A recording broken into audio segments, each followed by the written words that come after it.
ভাই আমাকে আর কিক দিও না, আমি তোমাদের সাথে আর গেম প্লে করতে চাই না।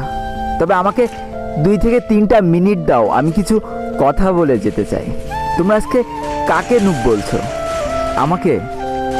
তাহলে তোমরা হয়তো ভুলেই গিয়েছো যে তোমরা যেদিন প্রথম এই গেমটা ইনস্টল করেছিলে সেদিনও তোমাদের লেভেল কিন্তু অন ছিল, আর সেদিনও তোমরা আমার মতোই সাদা জামা আর এই কালো প্যান্টটা পরেছিলে।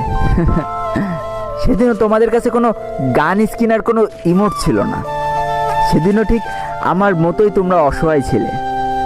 আর আজ দেখো তোমাদের কত অহংকার আর গর্ব। শুনেছি অহংকার আর গর্ব নাকি দেশলাই কাঠির মতো, কিছু জ্বালায় চুলা আর কিছু জ্বালায় স্বপ্নের ঘর।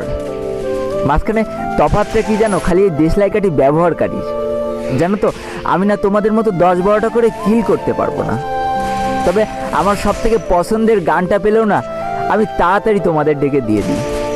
তুমি যখন নকডাউন হয়ে যাও আর তোমার বাকি টিমমেটগুলো যখন কিল নেয় ব্যস্ত না, আমি ঠিকই তোমাকে তখন হিল দিতে চলে যাই, কারণ আমি তো নুব।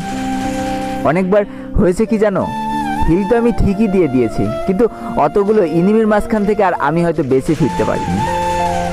তাতেও আমার কত আনন্দ যে আমি আমার পুরো টিমমেটটাকে তো হিল দিয়ে দিলাম, সে তো বেঁচে আছে, সে একাই খেলে দেবে। কতবার নকডাউন হয়েছি কিন্তু কারোর কাছে বলতে পারিনি অধিকার নিয়ে যে আমাকে হিল করে যাও। কেন জানো তো? কারণ আমি কখনো চাইনি যে আমার জন্য আমার পুরো টিমমেটের কোনো অসুবিধা হোক। চুপ করে দেখে যেতাম যে আমার লাল এইচপিগুলো আস্তে আস্তে কমে যাচ্ছে আর আমি মারা যাচ্ছি, কিন্তু তবু আমার বলার সাহস ছিল না যে আমাকে